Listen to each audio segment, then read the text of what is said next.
श्री कृष्ण कन्हैया लाल की जय। श्री निजानंद स्वामी की जय। श्री प्राणनाथ प्यारे की जय।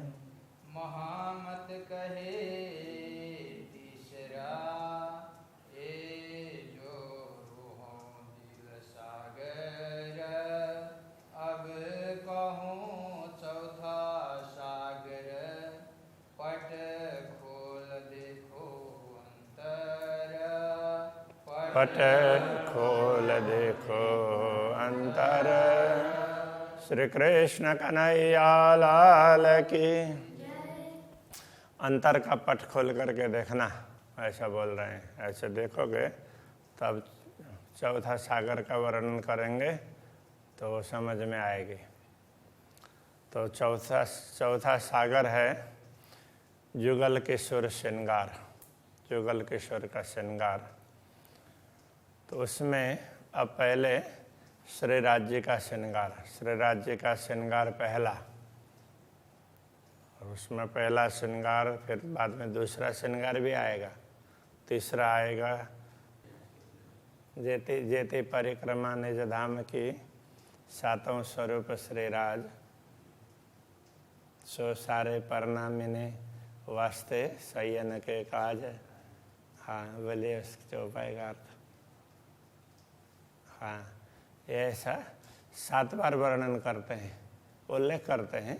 और उसमें न श्रृंगार में दूसरे उल्लेख है, तो उसमें वो वस्त्र और आभूषण के बगैर भी राज्य के श्रृंगार का वर्णन है। हाँ, तो वो भी श्रृंगार ही है। हाँ, इस प्रकार से वो माया के श्रृंगार का वर्णन नहीं है, वो परमधाम के ही सातों वहीं के गिनना होता है। हाँ, वो ऐसे लगा दिया, सरल होने के लिए तुक बैठा दिया, लेकिन तो ये परमधाम के श्रृंगार की बात करते हैं। तो राज्य का श्रृंगार, तो ये अब आगे भी और आएंगे, इसलिए राज्य का श्रृंगार कहने से अब इस प्रकरण को, तो ये पहला श्रृंगार का प्रकरण, तो उसका भी अब मंगलाचरण, तो सारा एक ही लाइन में लिख दिया। तो उसमें फिर कन्फ्यूज हो जाते हैं। तो ये अब चौथा श्रृंगार, चौथा सागर क्या है? युगल किशोर का श्रृंगार, ये चौथा सागर है। अब उसमें श्री राज्य का श्रृंगार अभी बता रहे हैं, तो उसमें भी ये पहला श्रृंगार है, तो उसका भी अभी मंगलाचरण, फिर मंगलाचरण पूरा करेंगे, फिर श्रृंगार बताएंगे। इस प्रकार से होता है। 14 तबक की दुनी में किन कया न बका हरफ, दुनिया के 14 लोक में कहीं भी अखंड के विषय में कहा नहीं गया है। तो स्पष्ट करने के लिए तो एक वाक्य भी नहीं है, ये कहना चाह रहे हैं। वैसे है, किंतु अखंड है, पूर्ण ब्रह्म है, ये बात है। तो पूर्ण ब्रह्म का ऐसा स्वरूप है, तो उनका धाम इस प्रकार से है, उसके संदर्भ में विस्तार पूर्वक नहीं कहा है। ये हरफ कैसे कहे भाई कि न पाई न बका तरफ, किसी को भी अखंड के तरफ में, अखंड की दिशा का उसका ख्याल नहीं रहा, इसलिए ऐसा नहीं कहा गया है। आया इल्म लुदन्नी कहे शायदी एक खुदाए, जब ब्रह्म ज्ञान अवतरित हुआ, स्वयं पूर्ण ब्रह्म परमात्मा पधारे, तो उन्होंने ही अपने साक्षी दी। पूर्ण ब्रह्म पधारे और उन्होंने ही साक्षी दी। बाकी तो पहले की बातें हैं, तो वो थोड़ा संकेत है, तो उन्होंने अपना वर्णन स्वयं नहीं किया है। तरफ पाई हक इल्म, तो ब्रह्म ज्ञान से हम लोगों को भी वो पता चलने लगा है, हर और लोगों को भी। मैं बका पहुँची इन राय, तो मैं भी अखंड में पहुँचा तो इसी मार्ग से पहुँचा। पुराना जी ये कह रहे हैं, ये ब्रह्म ज्ञान के द्वारा ही मुझे भी पता चला, तो बाकी तो उसके बिना तो पता ही नहीं चलता। तो सदगुरु को पता चला, तो स्वयं ब्रह्म ने प्रकट होकर के समझाया, तब पता चला। अरस देखा रूह अल्लाह ने परमधाम को देखा। हक सूरत किशोर सुंदर, उन्होंने अक्षरातीत पूर्ण ब्रह्म के स्वरूप को देखा। तो किशोर स्वरूप है, सुंदर स्वरूप है, तो ऐसा देखा। कही वाहिदत्य की मार्फत उन्होंने अद्वैत भूमिका की पहचान करवाई, जो अरस के अंदर, परमधाम के अंदर जो अद्वैत भाव है, वाहिद का अद्वैत भाव का भी उन्होंने परिचय दिया। नदी ताल बाग जानवर, जो अरस की हकीकत है, परमधाम की यथार्थता में वहाँ पर नदी है, ताल है, बाघ है, पशु पक्षी हैं, तो ये परमधाम में है। रूह अल्लाह दही शायदी, सतगुरु ने ये साक्षी दी है। कहा दी खास उम्मत, तो उन्होंने अक्षरातीत की भी वो बात बताई, श्यामा जी की भी बताई, और ख़ास उम्मत ब्रह्मात्माओं की भी बात कही। मोहम्मद पहुँचे अरश में, देखी हक़ सूरत। रसूल मोहम्मद ने भी ये कहा कि मैं भी परमधाम पहुँचा हूँ और मैंने भी खुदा की सूरत को देखा है। और हौज जो बाग जानवर कई सब हक़ मार्फत, उन्होंने भी जो कुछ देखा उसकी थोड़ी सी बात ऐसे बता दी। उसमें हौज है, जोए है, बाघ है, जानवर है, तो इस प्रकार से तो वहाँ की बात बताई है। देखिए अमरद जुल्फ़ें आका की, उन्होंने आका के अमरद, अमरद बोलते हैं किशोर, ऐसे जुल्फ़ें तो बाल, तो उन्होंने पूरा स्वरूप नहीं देखा जैसे सदगुरु ने देखा। तो उनको तो ऐसा वो पर्दे से दूसरे तरफ से उनको आवाज़ आ रही थी, तो उनको ऐसा थोड़ी सी झलक हुई है। और बहुत करीब मजकूर बातचीत की है, तो उनकी बातें सुनी। कई बातें जाहिर बातों उन्होंने कुछ बातें जाहिर करने के लिए बोला और कुछ गुप्त रखने के बोला। पहुँच के हक हजूर, तो इस प्रकार से तो उन्होंने परमात्मा के पास में पहुँच करके तो कुछ बातें की, और परमात्मा ने उनको ये बोला कि ये इतनी बातें तुमको मैं बता दे रहा हूँ, इसमें से इतना सबके लिए जाहिर कर देना, और इतना तुम्हें ठीक लगे उन लोगों को बताना, सिलेक्टेड लोगों को, और बाकी मैं आकर के बताऊंगा। इस तरह से बोला। ये शायदी आई इन विधि की, इस प्रकार से ये साक्षी आती है। कहे खुदा एक, मोहम्मद बरहक, मोहम्मद ने ये बोला कि खुदा एक है, परमात्मा एक है, वो बरहक है, वो सत्य है। क्यों कहूँ शुद्ध परे बिना इल्म, तो ये ब्रह्म ज्ञान के बिना सो क्यों शुद्ध परे बिना इल्म, तो ब्रह्म ज्ञान के बिना ऐसे परमात्मा की समझ कैसे प्राप्त होगी।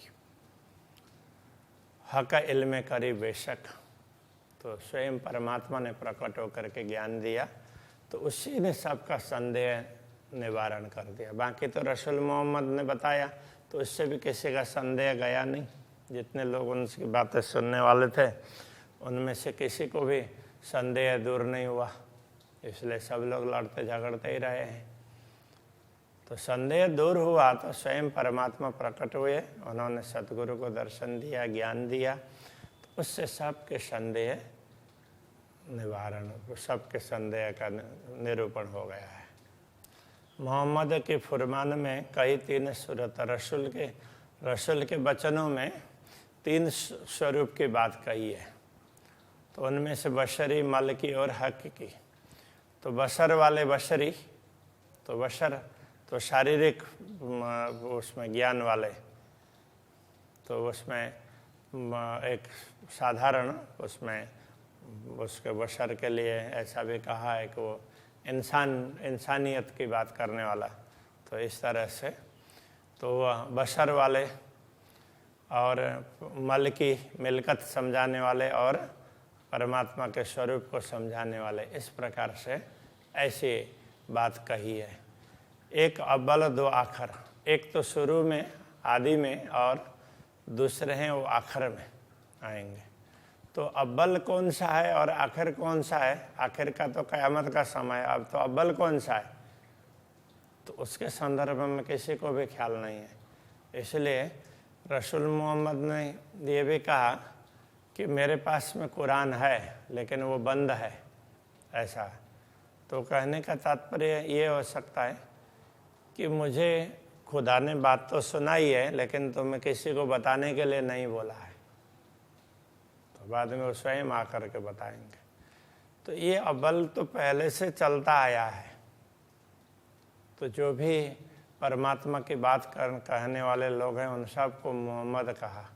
तो मोहम्मद एक व्यक्ति विशेष का नाम होकर के पूरी परंपरा रही है। जितने भी पैगंबर हैं सबको मोहम्मद कहा। तो सबके नाम अलग अलग रहे, तो उसमें खास करके नूर, तो वो खुदा का ही नूर है, तो इस हिसाब से उसको नूर नाम रख दिया, नूर मोहम्मद ऐसा करके।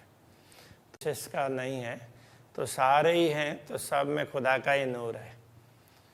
तो उसकी उस प्रकार से बात की है। तो अब अव्वल कहने से अभी यही समझना पड़ेगा, पहले जो परंपरागत रूप से चलती आ रही है।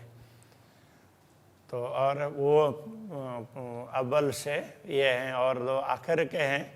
तो आखिर के समय पर जब स्वयं प्रकट हुए परमात्मा, तो उन्होंने फिर अपना ज्ञान दे दिया। तो वो ज्ञान है दो स्वरूपों में समझाया। तो दो एक ही है, किंतु तो वो दोनों के अंदर विराजमान होकर के बारी बारी से समझा रहे हैं, इसलिए दो स्वरूप हो गए। तो रसूल ने ये बात समझाई, मेरी रूह जो वर्णन करता है करी हादियों मेहरबान की। तो मेरी रूह, मेरी आत्मा जो वर्णन कर रही है, तो वो गुरुजनों की कृपा से। तो पहले से लेकर के अभी तक जितने जितने महापुरुषों ने बातें बताई हैं, उन सब का रहस्य तो सद्गुरु ने समझा दिया। तो अभी जो मेरे द्वारा वर्णन करवा रहे हैं, तो ये इस प्रकार से है। ना तो अव्वल से आज अलग, नहीं तो शुरू से लेकर के आज तक, सृष्टि के आदिकाल से लेकर के कहो जाहिर न बक्का, के कहीं भी अखंड की बात तो इस प्रकार स्पष्ट नहीं हुई है। आत्मा चाहे वर्णन करूं जुगल किशोर वेद द्वय। आत्मा तो युगल किशोर के दोनों स्वरूपों के वर्णन करना चाहती है। ये द्वय वर्णन कैसे करूं, ये दोनों का वर्णन कैसे करें? दो एक कहावत सोए, दोनों दो अलग अलग स्वरूप तो है नहीं, एक ही स्वरूप है। वर्णन होए इल्म से, जो इल्म हक का होए। तो वर्णन तो ब्रह्म ज्ञान से ही होगा, जो स्वयं परमात्मा का ज्ञान होगा, उनका दिया हुआ, उससे ही वर्णन होगा। एक देखाऊं बातुन में, तो मूल रूप से एक इसी से दिखा सकते हैं। और जाहिर वर्णवत दो है, और जाहिर में दो वर्ण बताएंगे। तो मूल में तो एक ही है, एक ही से अलग अलग हैं। तो जुगल किशोर कहेंगे तो भी जुगल है, तो वो जाहिर में ही है, लीला के रूप में ही भिन्न भिन्न है, मूल रूप में तो एक ही है। इसलिए वो गूढ़ रूप से तो वो एक ही बताते हैं। उसी को अद्वैत कहा। रूह चाहे बका स्वरूप की वर्णन करो जीमी इन। आत्मा चाहती है कि अखंड का वर्णन इस दुनिया में करें।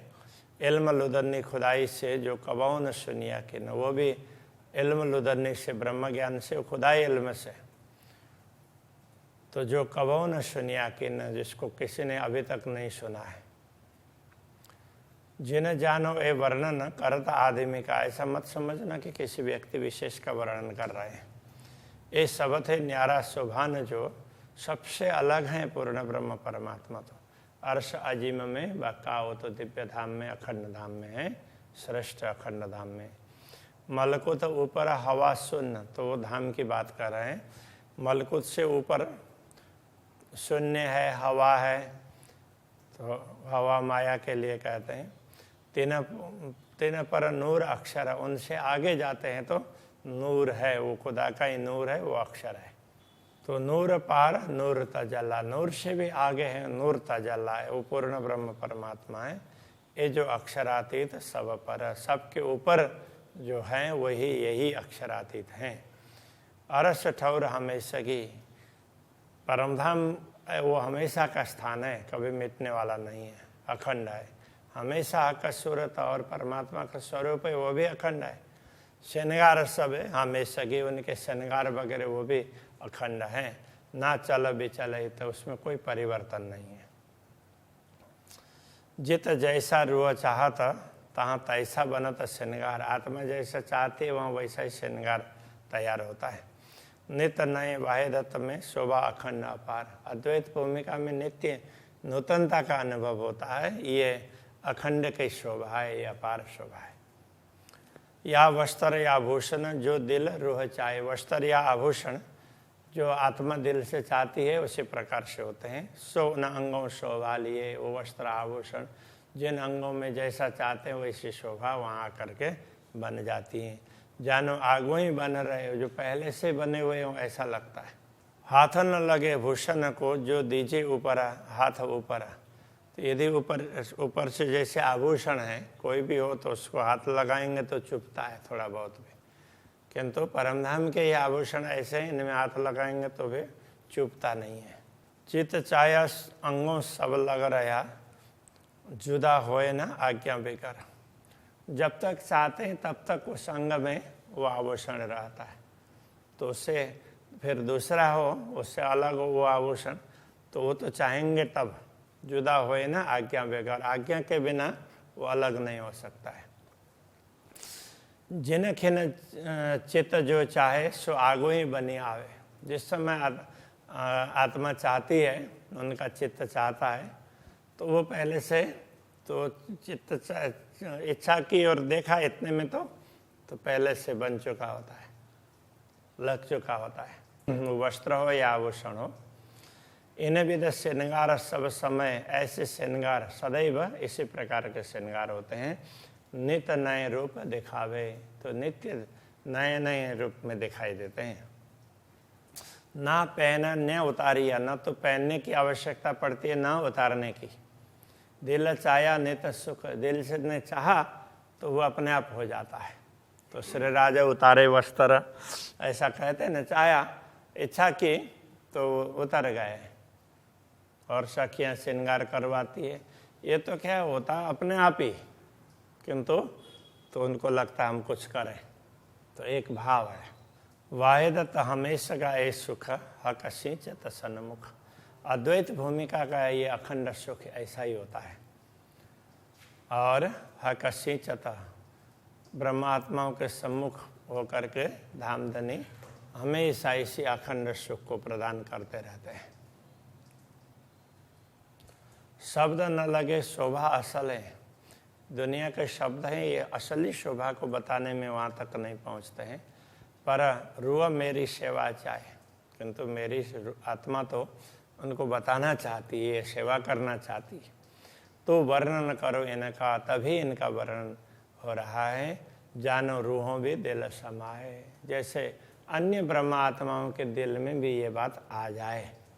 तो मुझे तो सदगुरु ने बताया तो मेरे दिल में आ गया, तो अब मैं बता दूं सबके लिए, तो सबके दिल में भी आ जाए, तो ये बात बताना चाह रहे हैं। इन जिमी जरे की रोशनी मावत नहीं आसमान, परमधाम के एक कण का प्रकाश भी आकाश में समाता नहीं है, तो ये वर्णन क्यों हो भाई अर्श साहिब सुभान। तो ऐसे दिव्य धाम के स्वामी का वर्णन कैसे हो सकता है, जब एक कण का प्रकाश भी आसमान में समाता नहीं है, तो अक्षरातीत धामधनी का प्रकाश है वो कैसा होगा और कैसे उसका वर्णन हो सकता है। आशिक क्यों वर्णन करे इसके लिए रहमान, तो ये आशिक आत्मा तो वो कैसे वर्णन करेगी, तो इसके लिए रहमान, तो पूर्ण ब्रह्म परमात्मा के का प्रेम प्राप्त करके ही वर्णन करेगी।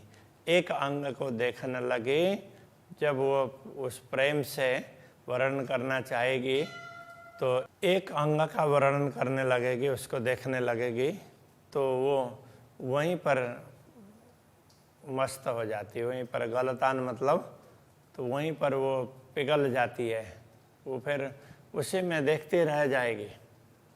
तो वो आत्मा प्रेम से वर्णन करना चाहे तो कैसे कर पाएगी, तो आत्मा भी कर नहीं सकती है, कहने का तात्पर्य ये है।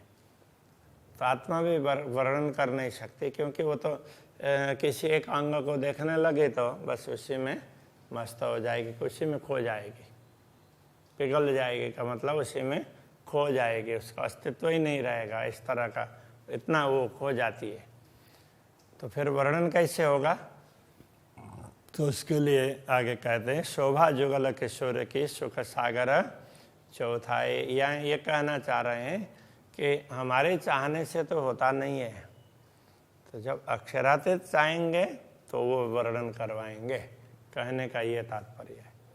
तो पूर्ण ब्रह्म परमात्मा चाहते हैं तभी होता है, वो चाहते हैं तो कुछ भी हो जाता है। तो जो चीज़ सामान्य रूप से नहीं हो सकता तो भी वो चाहते हैं तो हो सकता है। इसलिए कि दुनिया में जो जो शक्तियाँ आई है, जिस रूप में जो जो आत्माएं आई हैं और उनको परमात्मा ने कुछ कार्य करवाए हैं जो दूसरों से नहीं हो सकते थे, तो उनके द्वारा वो करवाए हैं। तो मनुष्य के रूप में तो नहीं हो सकते थे, किंतु परमात्मा चाहते हैं तो हो सकता है। तो वो सब उन्होंने ही करवाया है।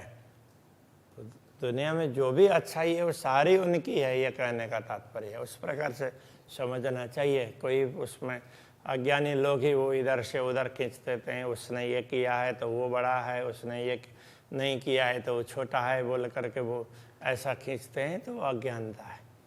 वो तो परमात्मा चाहते हैं वो होता है, बाकी मनुष्य के बलबूते की बात ही नहीं है।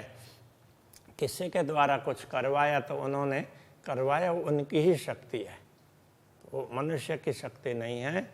और वो आत्मा भी ये बात नहीं बता पाती है। तो वो चाहते हैं तभी होता है, बाकी तो आत्मा तो किसी एक में मस्त हो जाएगी।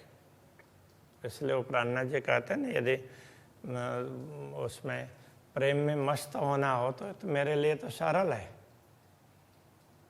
किंतु प्रेम में मस्त भी होना और ये सारा कार्य भी करना तो ये बड़ा मुश्किल है, ये सबसे नहीं होता है। वो जो परमात्मा चाहते हैं तो उसी से करवाते हैं, तो ये समझ लेना चाहिए। शोभा युगल किशोर की सुख सागर चौथा, ये युगल किशोर की शोभा का ये चौथा सागर है। आवे लहरें नहरें अति बड़ी, तो वो लहरें हो नहरें हो, उसको लहरें आ रही हो ऐसा समझ लो, अथवा पूरा प्रवाह उमड़ करके आ रहा हो नहरों की भांति, ऐसा कह सकते हैं। झीलें झीले अरवाह जो इनके, और अब उस प्रवाह को झीलने वाले, तो उसको सहन करने वाले, तो वो कौन होंगे? जो उनकी आत्माएं होगी वही सहन करती है। जैसे गंगा जी को स्वर्ग से लाने लगे तो उनके प्रवाह को कौन झेलेगा, कौन सहन करेगा?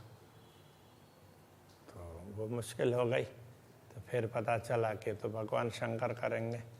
तो शंकर जी को पहले राजी किया भगीरथ जी ने। अब गंगा आने के लिए तो तैयार हो गई है, तो उसके प्रवाह को कोई सहन नहीं कर सकेगा, तो आपको ही करना पड़ेगा। तो भगवान शंकर ने कहा कोई बात नहीं, हम कर देंगे। तो ऐसा करके तो फिर गंगा को अपने सिर पर ले लिया, तो सिर में समा गई। फिर प्रार्थना करने लगे। तो इस तरह से तो ऐसा है, तो हर कोई वो झेल नहीं सकता। खूबी युगल किशोर की प्रेम बचन इन रीत, युगल किशोर की खूबी विशेषता वो और प्रेम और इन वचनों से, इस रीति से आशिक इन माशुक की भर भर प्याले पीत। तो आशिक आत्मा है, ऐसे माशुक पूर्ण ब्रह्म परमात्मा के प्रेम को प्याले भर भर करके पीती है। तो उसी से ये वर्णन होता है। मेरी रूह नयन के पुतली, 3 पुतलियों के नयन। तो मेरी रूह की नयन, मेरी आत्मा की आँख हो और उसकी पुतली हो, तो गुजराती में की बोलेंगे, और तो उसमें वो हिंदी में पुतली बोलेंगे, आँख की पुतली। तो यदि आत्मा की आँख की पुतली होती और 3 पुतलियों के नयन, और उस पुतली उसके भी आँख होते, तो 3 नयनों में राखो माशुक को। तो ऐसे पूर्ण ब्रह्म परमात्मा को तो उन आँखों में रखना चाहते हैं। जो मेरी रूह पावे सुख चैन, तब आत्मा को शांति मिलेगी। आत्मा की आँख की भी पुतली, और उन पुतली की भी यदि कोई आँख होती हो तो उसमें उस आँख में रखना चाहते हैं। तो कितना वो विशिष्ट स्वरूप है, वो साधारण रूप से तो उनका वर्णन हो ही नहीं सकता है। तो ये कहने का तात्पर्य है, तब मेरी आत्मा सुख और चैन चाहती है। तो ये तो अक्षरात इतने चाहा तभी हुआ है, हमारे वो बलबूते की बात नहीं है। श्री कृष्ण कन्हैया लाल की। जो मेरी रूह पावे सुख चैन, ज्यों मेरी रूह पावे सुख चैन, मेरी रूह नैन की पुतली, मेरी रूह नैन की पुतली, तीन पुतलियों के नैन, तीन पुतलियों के नैन, नैनों में रखो माशुक को, इन नैनों में रखो माशुक को, मेरी रूह पावे सुख चैन, ज्यों मेरी रूह पावे सुख चैन, मेरी रूह पावे सुख चैन, ज्यों मेरी रूह पावे सुख चैन।